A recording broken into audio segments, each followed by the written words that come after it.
Hello, Pisces. Welcome to Lotus Heart Tarot. I am so happy to have you here.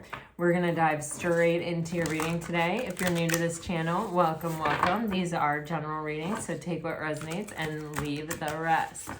Spirit, what does Pisces need to know right now? What is going on around Pisces right now?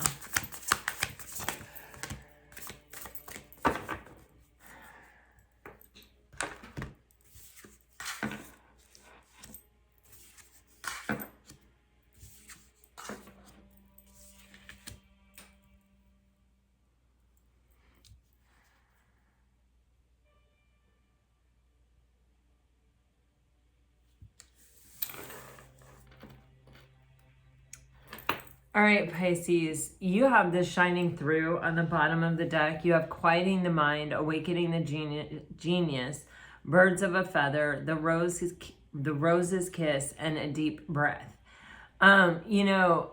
There's this energy of, okay, if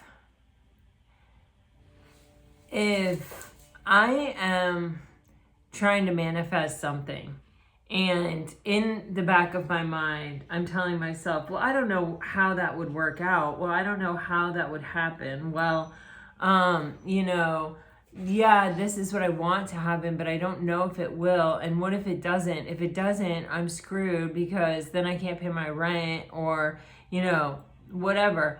When you have thoughts like that going around in your mind, they are sabotaging your manifestation. They're taking energy away from it, and they're almost sort of like having the opposite effect, and so there's this energy here where it's like we're finding the answer. Actually, okay, what I saw on Instagram, someone said something so smart. It was like, be kind to yourself. It's hard to be happy when there's someone shouting at you all the time. Or someone being mean to you all the time. Something like that. And that's sort of how it feels. This energy right here. Where it's like, once we uncover the true limitlessness of what we can create, we also have to sort of recognize the duality of that, which is our power to keep ourselves limited. And it is those thoughts, it is those things that we're telling ourselves, it is all of that is the limiting factor, the limiting force. So when we quiet our mind, we suddenly open ourselves up to being a much more powerful person, to really seeing the true potential of what is there. And I feel that is something that you've been working on here, Pisces, or possibly you will start working on. And with this birds of a feather card, it's like energetically people are really attracted to the vibration of someone who, it's not about confidence, it's not about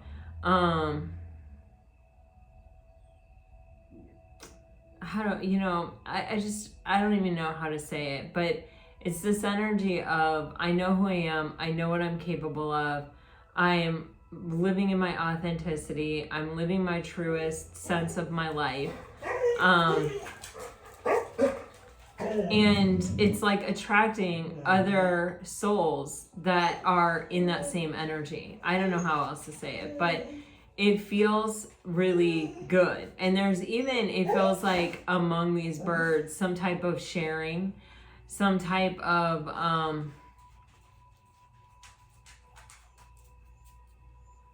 there's a true, authentic sense of camaraderie and sharing and understanding and seeing and knowing between these birds. I'll just say it like that. So this could be a soul group that's coming in. This could be a particular person. This could even be someone that you haven't seen in a long time, or people you haven't seen in a long time that, it could even be your family, and that sense of belonging when you get together. Whatever the case may be, it feels like there's some kind of gathering here that is, it's a fleeting moment. The rose's kiss is this energy of like,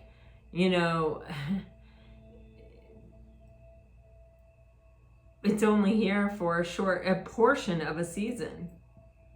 You know, it takes a while for it to go from bud to blossom, and you know, from that blossom to completely open up until that blossom is wilting and petals are falling, you know. It happens for a short time, but it's extremely helpful. There may even be something lucky that happens, especially if ladybugs are a sign for you. I'm really super attracted to that ladybug. It may, like, something from that period of time may carry on. You may even open up about an idea or something that you're feeling or something that you're thinking and possibly get support, or possibly there's someone in that space that has access to something that could help, that could send you some kind of help or message, or I don't know what this is. But there's almost this feeling with a deep breath of like sealing in this energy of this is good. I am present in this moment. I am grateful for this moment. I am appreciative of this moment. Something really good is happening here. There's a sense of togetherness. There's a sense of strength. There's a sense of connectedness. The net result is, I feel like it puts you back out into the world in an energy of brightness, in an energy of you know, it's kind of like more confidence, but what it really feels like is this radiant authenticity shining out from the inside.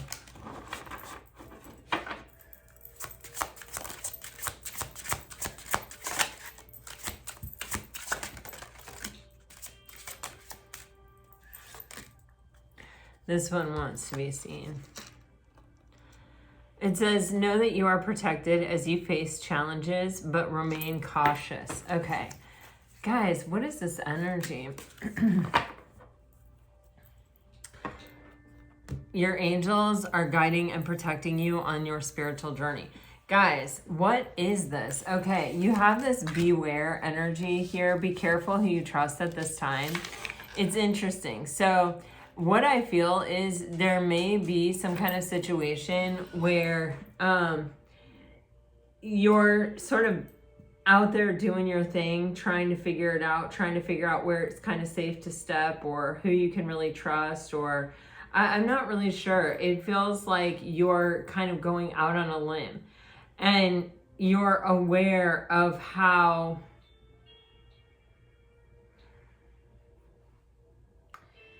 you're in,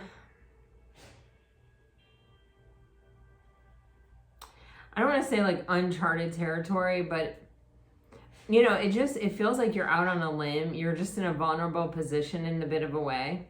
And it's almost like you're really wanting to not feel that way all the time.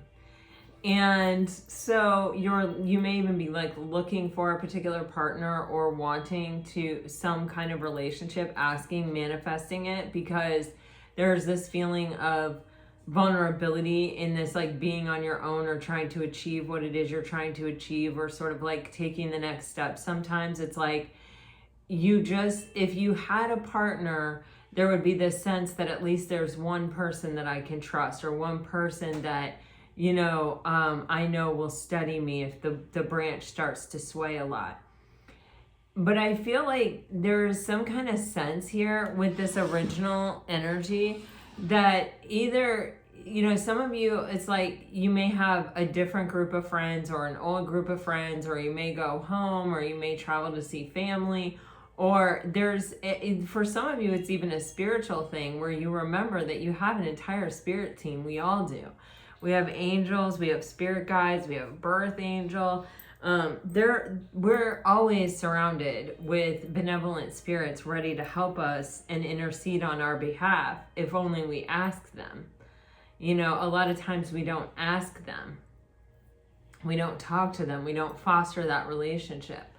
But I do feel for a lot of you, there is this energy of feeling super connected to a group of people, possibly your family, possibly an old group of friends, something like that, to where it's like it stabilizes you. And it almost sort of reconnects you with some kind of grounding, centering energy here.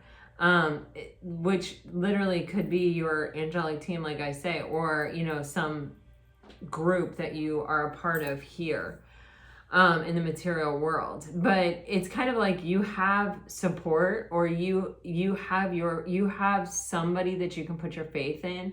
Whether, like I said, again, I don't know why they are having me keep repeating this, but it's like your spirit team or your material world team. There's something here where it's like you feel buoyed, is the word that I keep getting, by some other strength, some sense of connection to something else.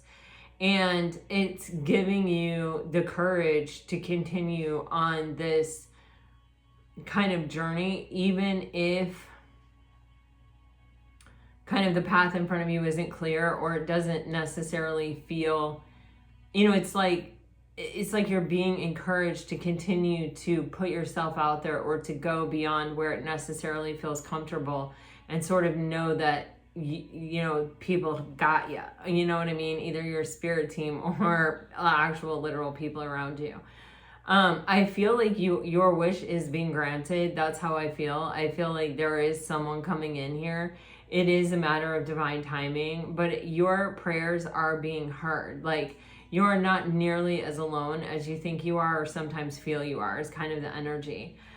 You always have this, you know, spirit team around you who is, you know, protecting you. Not, you know, there is this energy of staying vigilant, even though you know they've got you, but, and being smart about whatever it is that you're doing here.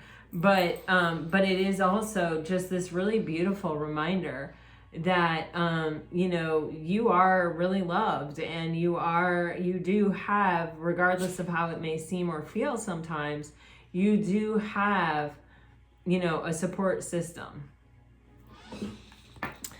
Okay.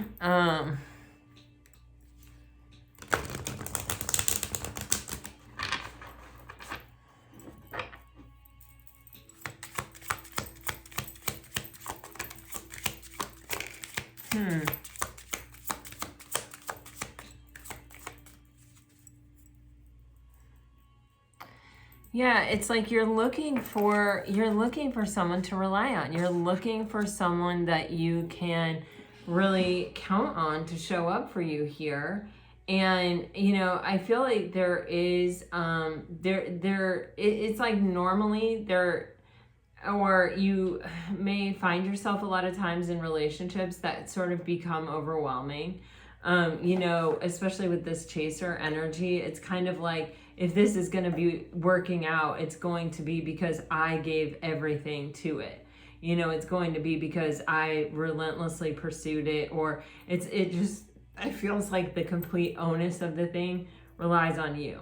And it's like, it literally says the stress from this is draining me. You know, this definitely isn't the thing that you're looking for, the thing that you wanted. It is not this kind of energy. You're looking for a commitment. Like, I want you to be a part of my future.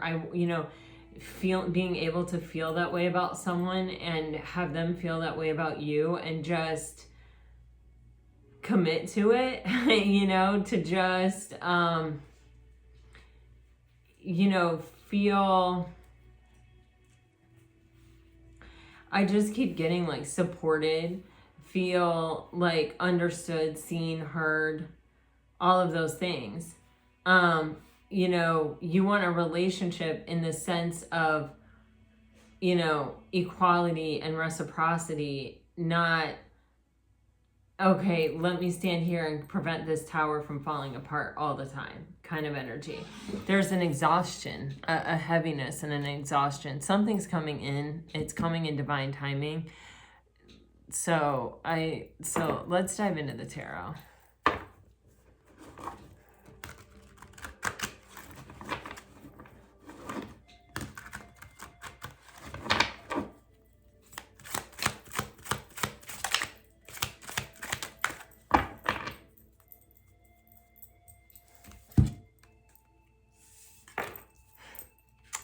Yeah, I mean, really and truly.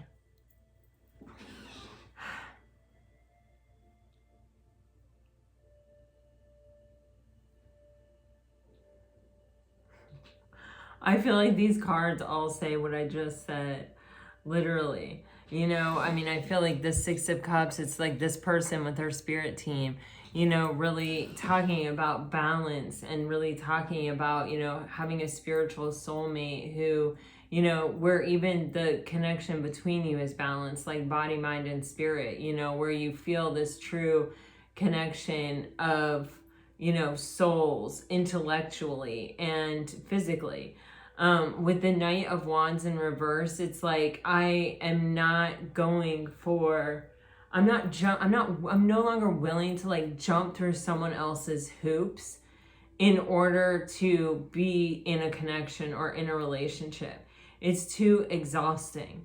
You know, it's too much. So there's this energy of, you know, this is all I've known, or this is all I've gotten, or this is all I've experienced, and this is not what I want. And with the 6 here, it's like becoming the vibrational frequency of what you really want. And this is, you know, it is a bit of a nostalgic energy, but the sense of nostalgia that I feel with this particular 6 of Cups is like almost a naivety or an innocence. It's like wanting to get back in touch with that before I had all these experiences, before my experience of love was this. You know, that child's dream, that, you know, the impression that I had of what it would be like someday, you know, that's what I want to feel, you know, that's what I want to experience. With the 4 of Swords, there is this energy of healing and recovering. There is, you know, these 3 feathers are here above her, and this 1 feather is hanging on. This is, you know, coming to that point of clarity about everything that has happened, and being able to really release the suffering of it, and being able to really release the stories and the narratives that we tell ourselves about it, and just sort of heal from it.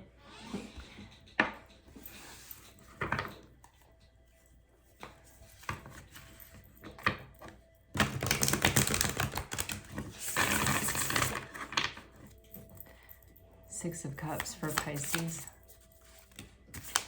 Knight of Wands in reverse. No. Knight of Wands in reverse for Pisces.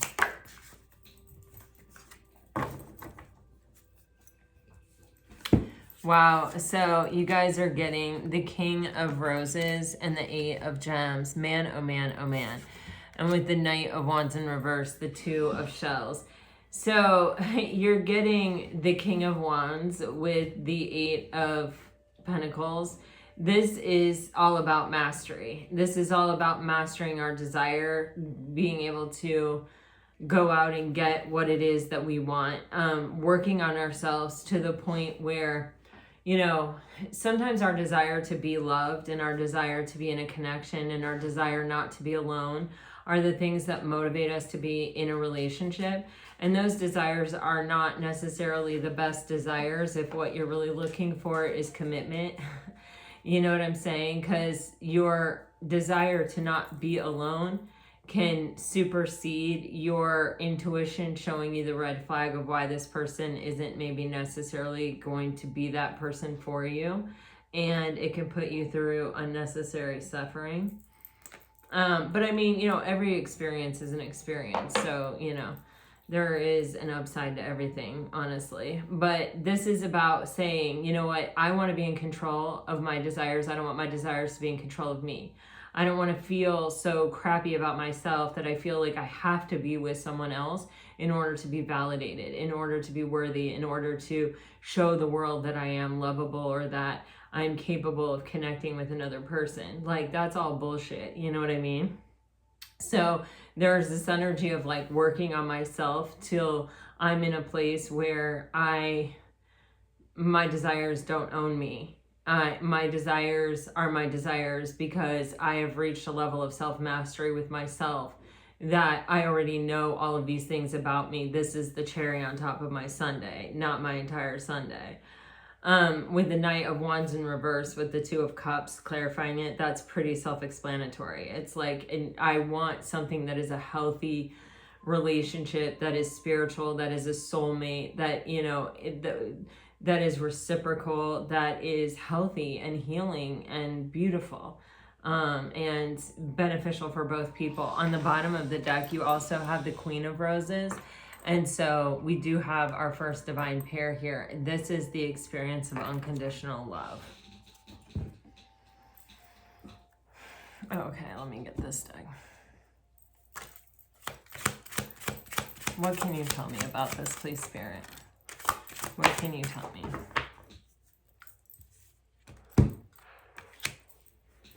Honey Bex, come here. Bhakti, what is she doing? Yeah, you've got the Hermit, the Queen of Cups, and the Eight of Swords. Okay, guys, so this is really saying, you know, there has been this period of time, you with you. And I feel it's you. This could be your person. You know, feel free to reverse it. But you have had time to really get to the bottom of what is going to make you happy and what you're really looking for and where you really find fulfillment. And, you know, we don't find actual fulfillment in someone else. We find fulfillment oftentimes in the way that we're looking at things, just your everyday things. Like, you know, I can pick up this crystal and I can be like, oh, okay, great. Let me just put that down. You know what I mean? Or I can pick up this crystal and be like, gosh, this feels so good in my hand. How cold it is and the way that it fits right there in my palm, just like that. And the vibration of rose quartz and the energy of love. Let me just take a moment and breathe with it. Let me feel how this really feels. Let me be fully present. Let me experience this. That's fulfillment. This, you know, that is not fulfilling. And so it's not about the other or the object or the thing. It is about how full are we? If we're looking at ourselves in a full way and we're seeing ourselves as a full being and everything, every contribution that we're making, everything that we are that's special and unique, everything that we're bringing to the table that other people don't bring, you know, when we're looking at ourselves in terms of that, then what we see outside ourselves is also going to be more fulfilling. It's going to be deeper. It's going to be richer. It's going to be more. And so with the Hermit here, it is our opportunity to reconnect with that part of ourselves that finds the fulfillment in life, that takes the time to really, you know, develop that for whatever it is. It doesn't matter what it is, whether you're eating and it's a meal and you're like, wait, let me just sit here and savor this. Let me eat it slowly. Let me chew it thoroughly. Let me just enjoy this. Whether it's a conversation with a dear friend where you're laughing so hard, you know, just remind yourself, oh, how good this feels to just laugh with a good friend. You know, whether it's a good book that you're reading and it's like, man, this book is so good. You know, I always say it's like that feeling of, oh my gosh, I really want to know what happens, but oh my gosh, I don't want to read this too fast because I'm going to be devastated when these characters leave my life. You know, that feeling. And it's having the presence in your life to realize that you're having that feeling and then to hold on to that feeling, to explore that feeling, to enjoy that feeling, to feel the fulfillment of that feeling. And that all exists within you. It's not the book. It's not the crystal. It's not the food. It's not the whatever. It's you being the observer of the thing. That brings the fulfillment, that brings the love, that brings the happiness, that brings all of that to the table. And you can completely have that on your own. You don't need another person to experience that. With the Queen of Cups, you know, there is this feeling of, you know, the love, wanting to put our love somewhere.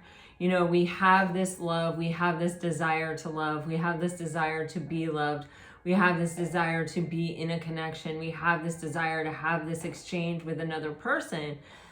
But until we have that unconditional love with ourselves and for ourselves and to ourselves, we can only experience it with another person to the level to which we've experienced ourselves. We're always saying other people can only, go as deep, can only meet you as deeply as they've met themselves. Well, the same is true for you. And so when you look in terms of, okay, I can only meet the other as deeply as I have met myself, how deeply am I meeting myself? Am I satisfied with that? And you know what? I think for some of you, the answer is going to be yes.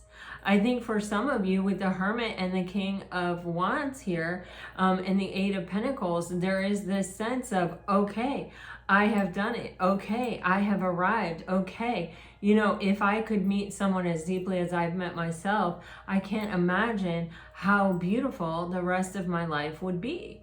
Because I am ready to be fully present and fully mindful. I am no longer going to be someone who becomes overwhelmed and is trying to jump through someone else's hoops, or is trying to make up the difference between what they're not capable of and what, the slack that I have to pick up in order to try to keep this thing together. I'm not doing that anymore. I'm looking for a place to put my love where it is a fulfilling experience. Now, the one thing that jacks with us in all of this is our freaking mind. Always, always, always, it's our thoughts. Our thoughts are the things that really, truly, create our reality. And we have to be so mindful about this. They're the prison in which we live. If our thoughts are supportive, if our thoughts are constantly reminding us, hey, you're not alone, you got a spirit team. Hey, you know what? You have this talent, you have this skill.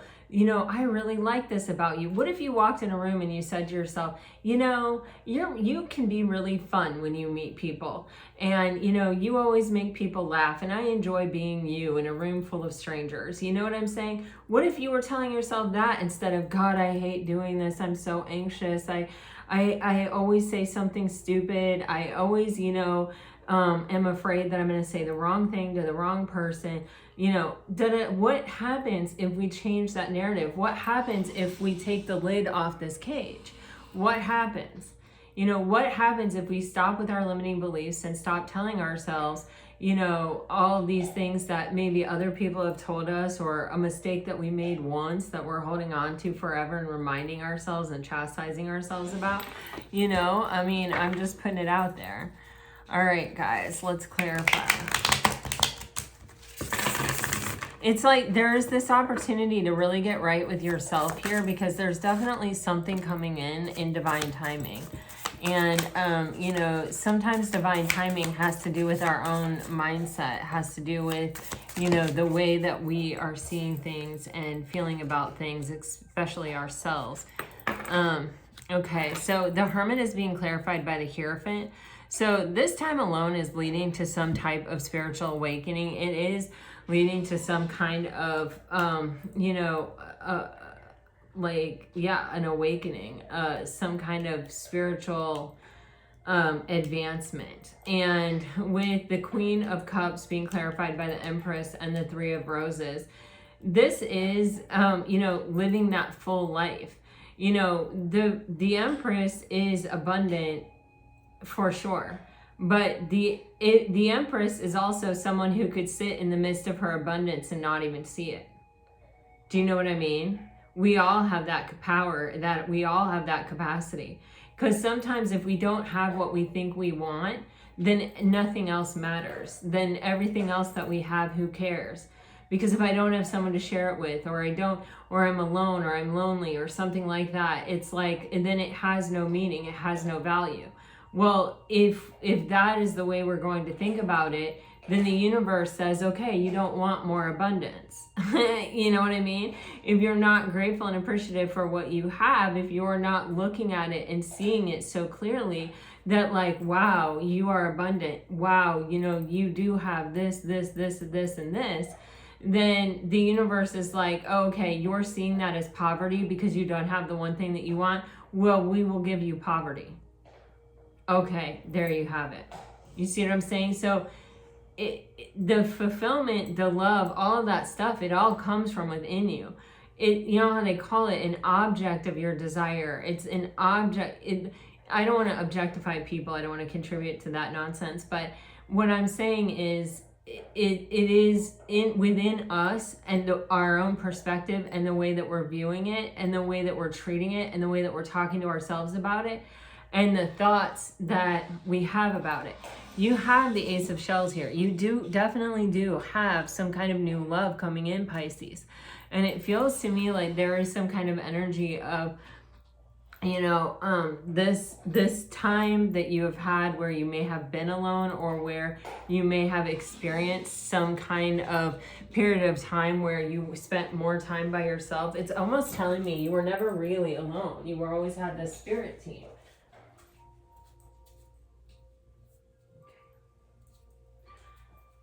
And beyond that, there is this energy of you always kind of had the power. You just had to believe in yourself, or you just had to get to this place where, you know, the Hierophant is that spiritual gatekeeper. So it feels like there is something coming in here, and it has something to do with some revelations that you may be having or you may have had. Wow, yeah. Wow. Oh my gosh. Pisces, the High Priestess, the Wheel of Fortune, and the Empress. I mean, hello. Those are three major arcana that are absolutely stunning, right? You know, this is you, and it is you letting your intuition be your guide, letting your intuition be your sail. You know, and to listen to the intuition really requires us to meditate. I mean, it requires us to clear our mind fully. It requires us to set our ego completely aside. You know, that voice that's constantly talking to us, that voice that's constantly telling us what we want, what we don't have, how we got treated, how it was wrong, how this was unfair, how that went that way. You know, we have to completely quiet that to really tap into the true abundance and flow of the universe and the wisdom of our highest and best self. And with the Empress here, this is about manifesting. This is about creating. This is about giving birth to this new period of time. And it does, apparently, it requires us to release some pattern of thinking that we have held on to for some period of time. Again, with the Wheel of Fortune and this Patience card, this is just telling you, this is coming to you in divine timing. This is coming to you. All the things work together. They're all connected. You can see how all of these gears are connected, you know, in her dress. It's like, first, you know, we go within and we change the things we can change within ourselves, right? Which feels very strongly directed at our way of thinking here. And then everything begins to change. Everything begins to shift. Everything falls into place. And we become this co-creator with the universe, and we bring the type of abundance or, you know, that wish fulfillment energy into our lives. Our prayers are heard, you know, our prayers are definitely heard here in this energy. So let me just take one on the High Priestess, Three of Pentacles. And wow, you are getting on the Wheel of Fortune, the Six of Cups, the Eight of Swords, and the Six of Pentacles, with the Seven of Pentacles on the bottom of the deck. Another card talking about divine timing. So the Empress being, the High Priestess being clarified it's being clarified by the Three of Pentacles. It almost gives me this feeling of allowing your highest and best self to share the vision, to share the plan, and to co-create with you. You know, the Three of Pentacles is that energy of the priest who has the vision for the church, and the architect who draws up the plan, and the builder who builds it. And you can see the relationship there then between your intuition and the Three of Pentacles with you. It's like, give your intuition the space to share this vision, to share. Don't tell it what you want.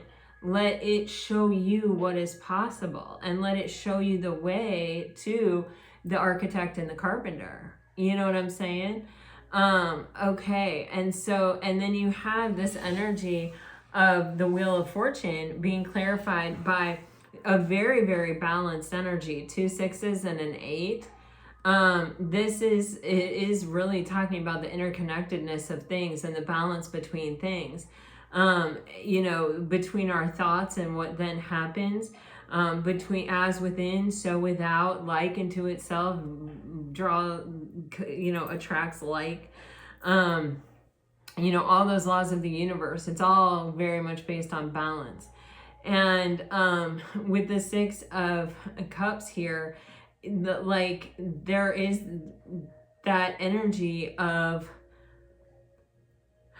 kind of a return of innocence, a return of that mind that,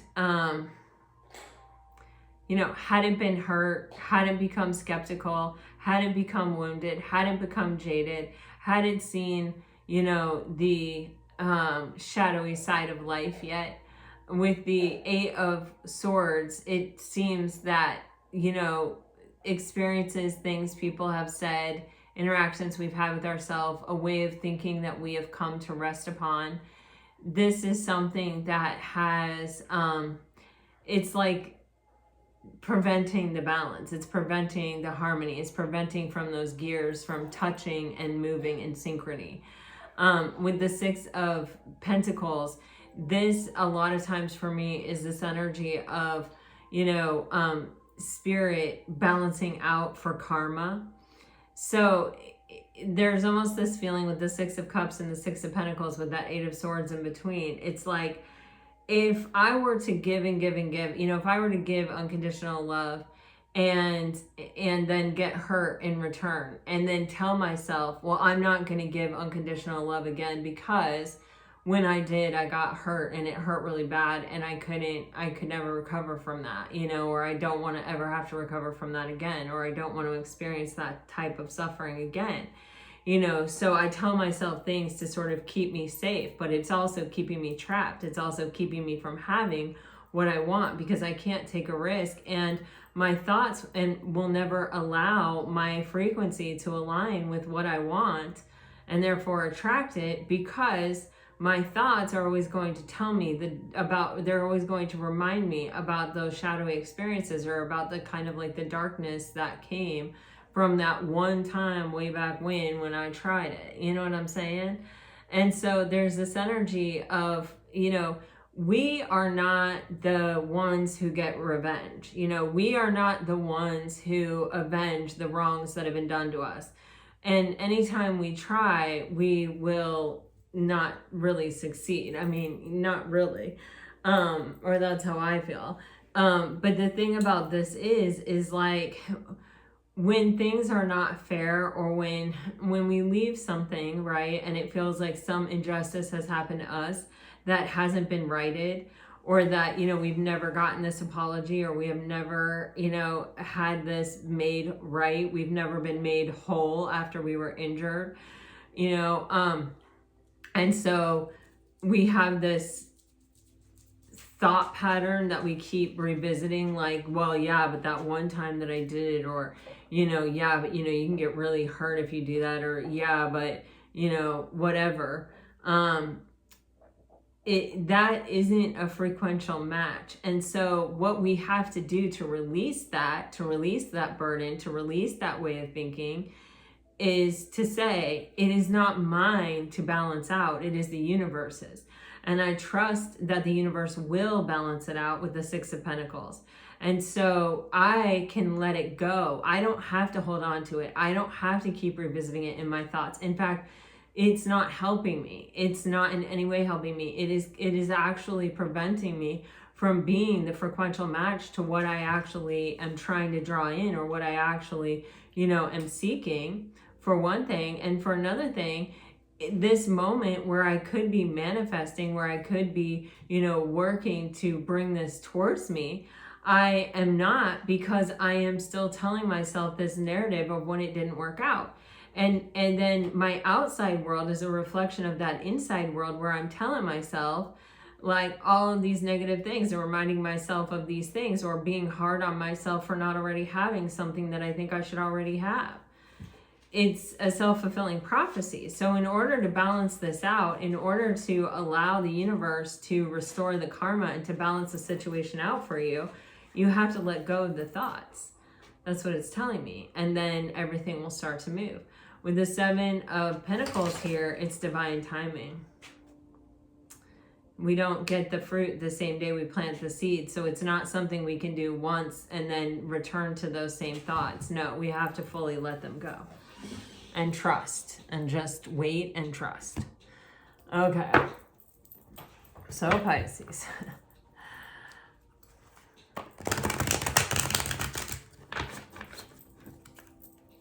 I did upload a bunch of stuff to my membership channel. So if you're a member and you didn't get a notification, I'm not sure how that really works. There are new videos up, and I will probably be posting more new videos on that channel on the membership today. All right, just want to let you know. If you're dealing with a water sign, if you're interested in joining the membership channel, there is a link in the description box. If you're dealing with a water sign, you're getting play hard, find time to laugh, goof off, and enjoy each other. Children are important to this partnership. I do love you. I feel so happy with you. Support, lean on your inner circle during this time. Yes, for sure. I want you so badly. I don't want to know, and I see life differently now. All right, if you're dealing with a fire sign, I love you unconditionally. I have too much to lose. Abundance, you've done the work. Abundance flows to you now. Finding out the truth crushed me. I can't stop thinking about you. I still have feelings for you. If you are dealing with an earth sign, you are getting chemistry. The attraction you feel is mutual. I couldn't let you get close to me. Vulnerability, you can be completely open with this person. I need security and lesson. This person is in your life to teach you a spiritual lesson. All right. If you're dealing with an air sign, you're getting finances. Financial challenges are affecting this connection. I feel you even though we are apart. Soulmate, your soulmate loves, accepts, and respects you. I want to be more than friends. You don't feel the same. I am not over you. Self-care, clear your energy field and focus on yourself before acting. I don't know what comes next. And marriage, this relationship is moving toward a sacred union. All right, this is what I have for you, Pisces. I do hope it helps. I hope it brings you some peace and clarity. And if it does, let me know. Like, share, subscribe, comment. I really do appreciate your support on my channel. Always, always. And until next time, I'm sending you off with all my very best. Always, always, always. All right, guys. Bye-bye.